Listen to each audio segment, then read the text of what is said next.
Rio wakes up surrounded by clouds, standing before an angel. The angel begins by telling him that he has recently died, yet he won't be heading to the afterlife just yet. In short, Rio has become the latest victim of the infamous truck con. Now, it's up to Michael to send him off to a new world to begin a fresh life. According to Michael, Rio won't be given any special mission or grand objective in this new world. He's free to live as he pleases. When Rio expresses his desire for a peaceful and laid-back life, Michael has no objections.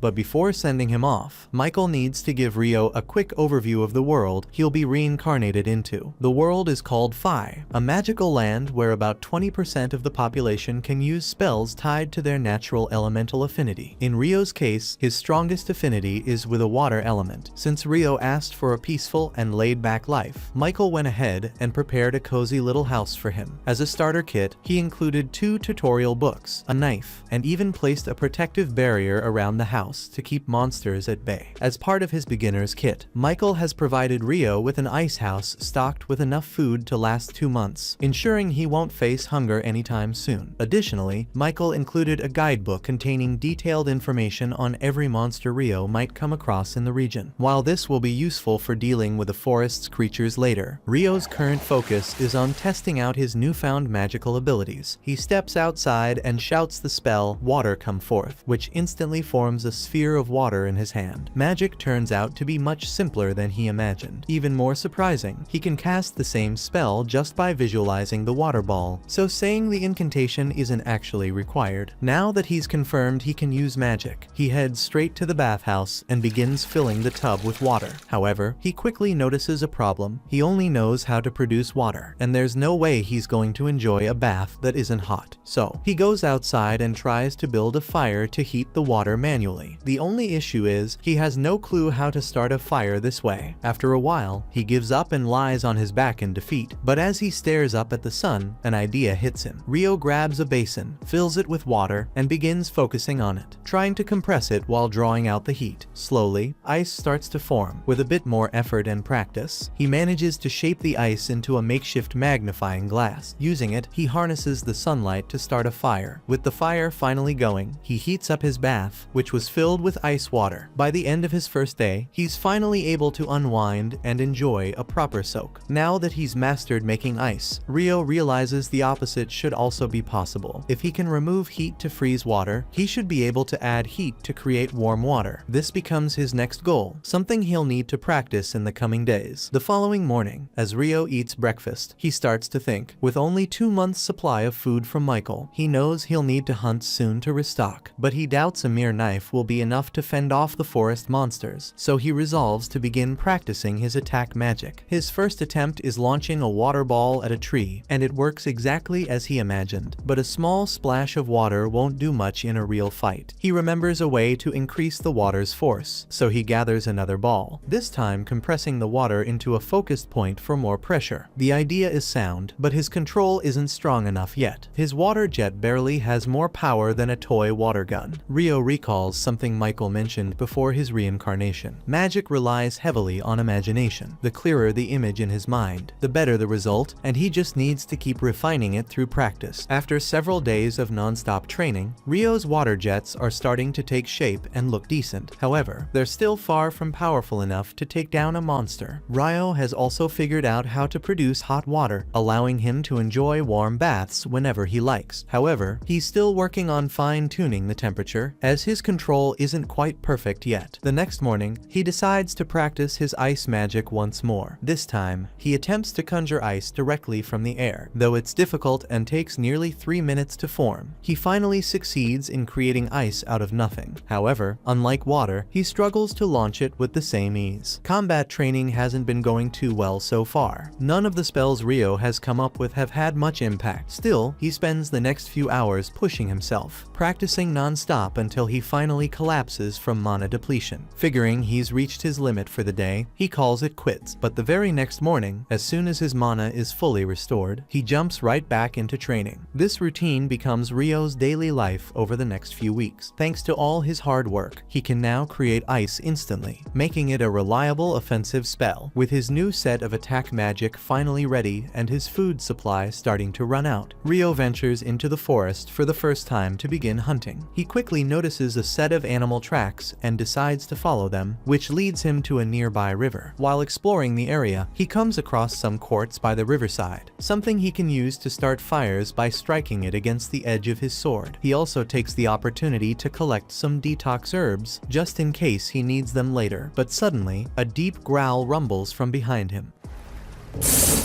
When he turns around, he finds himself face to face with a lesser boar, and he freezes in place. The boar charges at Ryo, but this is his first life or death battle, so he panics. At the last possible second, he snaps to his senses and leaps sideways, barely dodging the beast's rush. However, the boar isn't finished its turns, ready to attack again. Luckily, Ryo's mind clears just in time. As the boar charges toward him, he swiftly creates an icy path beneath its hooves, causing it to slip. Without wasting a moment, he summons several sharp ice spikes directly in the boar's path, stabbing it and killing it instantly. After butchering the boar, Ryo pulls out the monster guidebook to learn more about it. According to the book, the lesser boar is actually the weakest monster found in that forest. The guide itself is clearly intended for beginners, so most of the listed creatures are fairly simple. However, toward the end of the book, Ryo notices 2 additional pages that stand out. They look like they might contain something important. One of the pages describes dragons, immensely powerful creatures capable of wiping out entire cities by themselves. The guide strongly advises fleeing immediately if he ever comes across one, as fighting it would be hopeless. That said, outrunning a dragon isn't likely either, so running into one is game over. Another page mentions mysterious beings called Akuma, apparently a type of fallen angel. However, the book offers very little information about them. The book's only advice is simple: if you ever encounter one, you're as good as dead. The following day, Ryo heads out to hunt again. But while his guard is down, a giant assassin hawk swoops down from above and launches a surprise attack. The creature uses wind magic to slice through its prey with razor-sharp slashes. Ryo has no choice but to run, quickly summoning ice shields to block the incoming blades of wind. He knows hawks are extremely dangerous opponents and would rather avoid a fight, but escaping isn't an option. That means his only choice now is to stand his ground and fight back. He lifts his hand and launches a stream of water jets, but the hawk skillfully evades the attack and dives at him, using wind magic to strike. Ryo, however, reacts just in time, forming an ice shield that cuts the hawk across the eye and sends it crashing into the ground. Moments later, the hawk regains consciousness. Though it has permanently lost one eye, it takes to the skies to retreat, but before disappearing, it locks eyes with Ryo one last time, etching his face into memory, because now it's personal. Ryo lets out a sigh of relief, grateful to have made it out alive. Still, this is far from the peaceful life he had imagined for himself. During the chase with the hawk, he ran so deep into the forest that he ended up completely lost, wandering until well into the night. As he searches for a way back home, he unexpectedly stumbles upon a glowing lake. Right in the middle of it stands a Dullahan, and from the looks of it, the creature has already noticed him. Over time, Ryo hones his skills through relentless training, mastering the art of hunting and preserving food with little difficulty. His water magic has grown significantly more powerful. He can now conjure razor-sharp ice sheets and slam them down in an instant. Even his water jets have reached new heights, slicing effortlessly through solid stone. At this point, his combat prowess has become formidable. However, ice magic isn't the only thing Ryo has been practicing. Ever since his encounter with the Dullahan, he's ventured into the forest each night to battle it. Strangely, the monster guidebook never mentioned Dullahans. Either they aren't classified as monsters, or they're too advanced for a beginner's manual. Regardless, Ryo remains determined to face it. He rushes in with his ice staff and starts swinging, treating the encounter more like a training session than a real battle after all. The Dullahan completely outmatches him in both power and technique. Ryo does his best to defend himself, summoning ice shields to block the incoming blows, but despite his efforts, he's quickly overwhelmed and brought down within seconds. Though the Dullahan has never spoken a single word to him, Ryo can't shake the feeling that it's taken on the role of a mentor, trying to mold him into something stronger. Suddenly, the Dullahan lifts its sword and channels water magic to lengthen the blade. Ryo is taken aback to discover that it can use water magic too. After showing him how the technique works, the Dullahan hands the sword over to Ryo and calmly steps out onto the lake. One day, while Ryo is out hunting, he is ambushed by the same assassin hawk from their previous encounter. He doesn't remember it being black before. It must have evolved, pushing itself to grow stronger just for this moment of vengeance. The hawk swoops down at Rio, unleashing a barrage of wind slashes. In response, Rio quickly conjures 5 layers of ice walls for protection. But now that the hawk has evolved, its wind attacks are far more powerful, strong enough to shatter all of Rio's defenses in an instant. And now a wave of anxiety begins to creep over him. Rio sprints across the field, throwing up ice walls to shield himself from incoming strikes. When he spots an opening, he fires back with a volley of ice spikes, but the hawk easily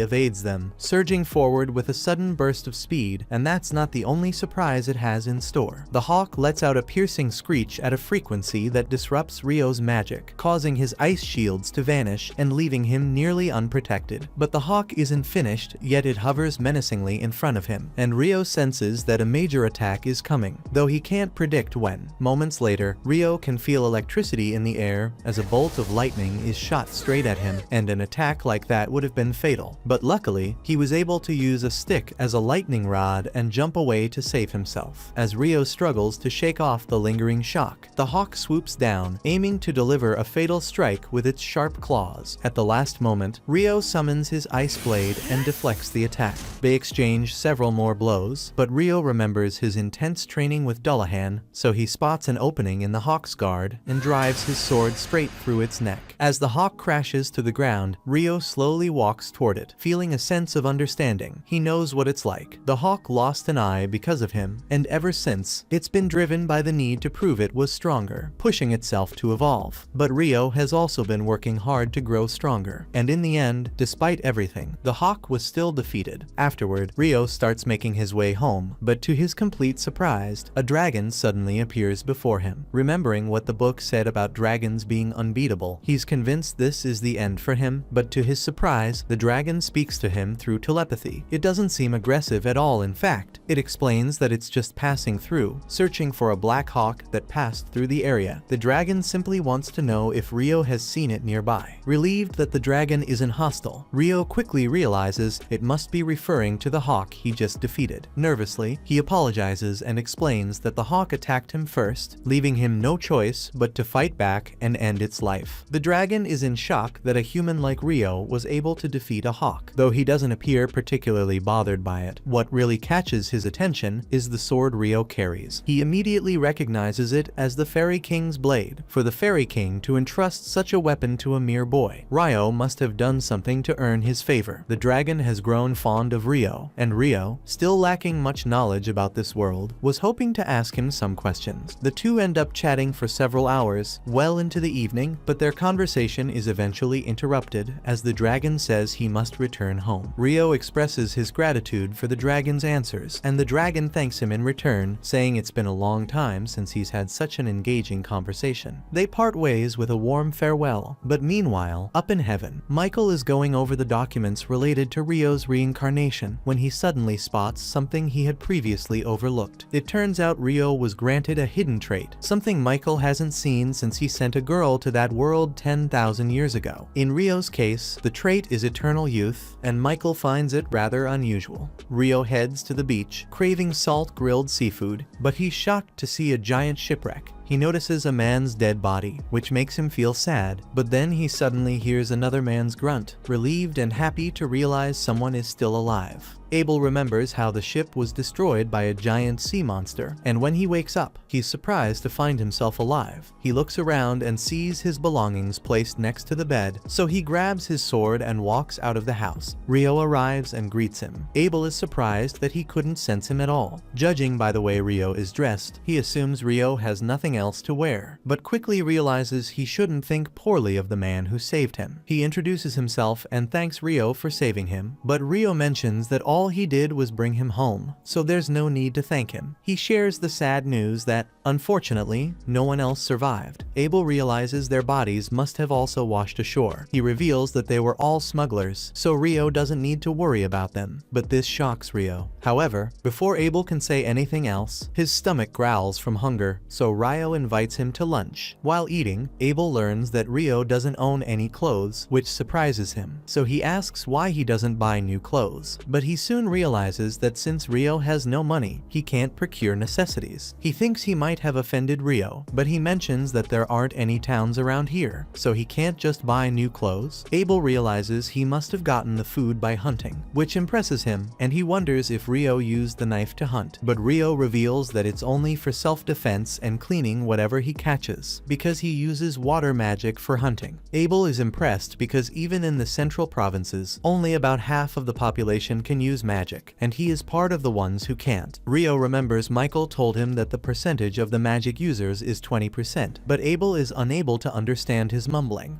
So Rio says it's nothing. So Abel asks Rio to take him to the coast since he wishes to confirm something. On the way, Abel asks Rio if he needs a staff since he is a magician, but Rio tells him that he doesn't have one, which shocks Abel, and he thinks Rio is too poor to afford it. He tells Rio that if they run into any trouble, he should let him take the front line. But Rio refuses. Abel insists that it's the least he can do, otherwise his reputation will get tarnished for always being the one getting saved, so Rio reluctantly allows him. As they reach the shore, they are shocked to see that the bodies are gone. Rio thinks either the monsters ate them or the water carried them back into the ocean. Abel reflects that if Rio hadn't saved him, he would have met the same fate, so he's grateful to be alive. Rio remarks that he must be very lucky, and Abel agrees. Abel then mentions that it feels odd for the man who saved his life to be calling him Mr. Although Rio believes Abel is older than him. Since he's requested it, he agrees to call him by his name. This makes Abel happy, as that's how all his friends address him. Rio is surprised that Abel considers him a friend, but as he's thinking about it, Abel informs him that he couldn't find what he was looking for. Rio then asks what he plans to do next. Abel says he needs to find his friends somehow, and the first step is to reach the town of Loon. Although Rio hasn't been there himself, he believes it lies to the north,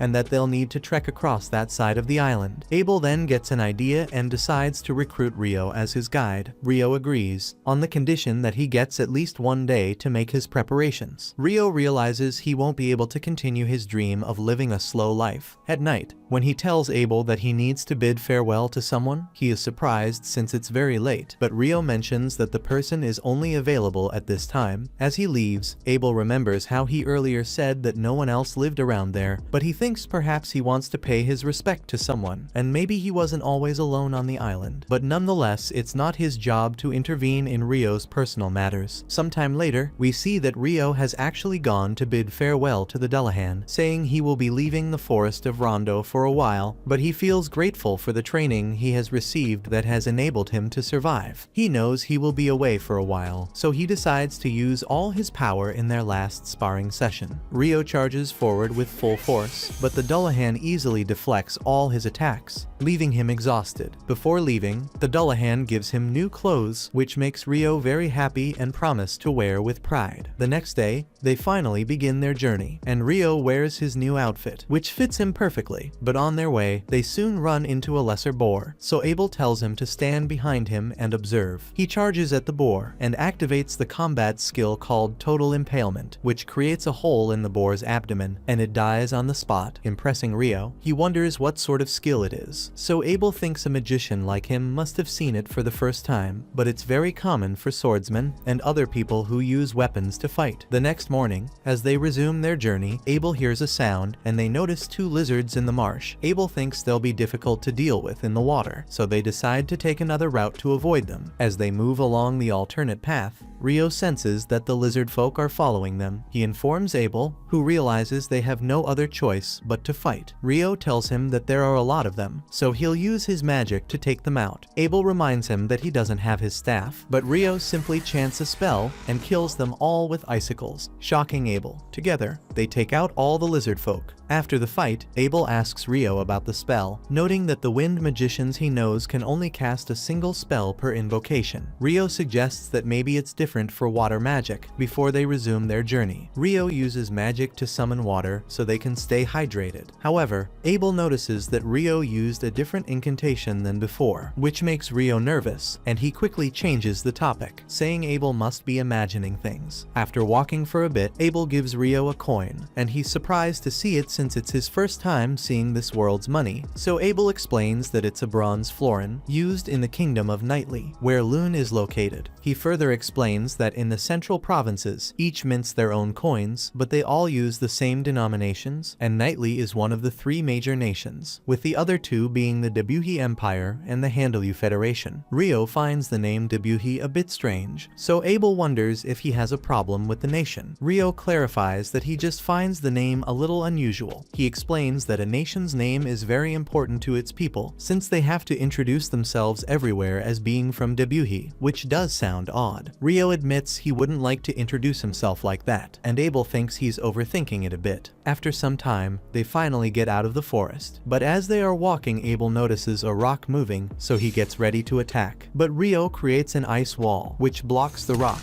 Abel notes that they have been surrounded as they have stumbled into a rock golem's nest, but Rio is surprised to see the rock golems, since he always thought they were humanoid with arms and legs. Abel tells Rio to stay there while he charges forward towards the golems, but his total impalement attack has no effect on it, as it quickly regenerates itself, which shocks him. Rio tells him that he has an attack he wants to try, so Abel tells him to go ahead. Rio creates 10 layers of ice walls joined together and drops them over the golem to immobilize it. Abel is shocked to see such powerful magic, but Rio casually mentions that he's only taken out 2 golems so far and plans to do the same with the rest. Soon they take out most of the golems and only one remains, but surprisingly it isn't moving. So Rio thinks perhaps they draw energy from the ground, and since it's flipped over it can't draw energy from Earth. Just then, Abel notices a big magic stone attached to its bottom, which makes him happy, but he wishes he could collect it from the rest as well. But unfortunately that won't be possible now. On their way, the duo notices a giant hippo sleeping, and Rio wonders if Abel wants to slay it, but Abel has no such ambitions. He reveals that he's never seen it in person, but it appears to be a behemoth. Suddenly, they notice several wyverns approaching, which excites Rio. They'll be able to witness a monster battle from the front row. Abel thinks the behemoth is at a disadvantage, but Rio believes it won't go down so easily. As the wyverns begin to attack, the behemoth gets up and lets out a loud screeching sound that knocks them out, making the wyverns fall to the ground. Rio explains that it used magic negation. At night, as they set up a fire to cook their meal, Rio jokes that he was hoping for a match between Abel and the behemoth, but Abel tells him that's not happening. He mentions that he's heard of traps in dungeons with similar effects, but he's never actually seen magic negation before. Hearing the word dungeon excites Rio, and Abel wonders if Rio wants to hear more about them. Rio says he would like to visit a dungeon himself, so Abel tells him that there's only one dungeon in the central provinces, and luckily, it happens to be in the town they're headed to. Rio jokingly asks why Abel has been hiding this information from him, prompting Abel to get defensive, saying he didn't know he was so interested in dungeons. Rio continues teasing him, asking if he's kept any more important information from him, so Abel asks if he knows about elves and dwarves. Rio tells him that he doesn't, so Abel informs him that dwarves are skilled smiths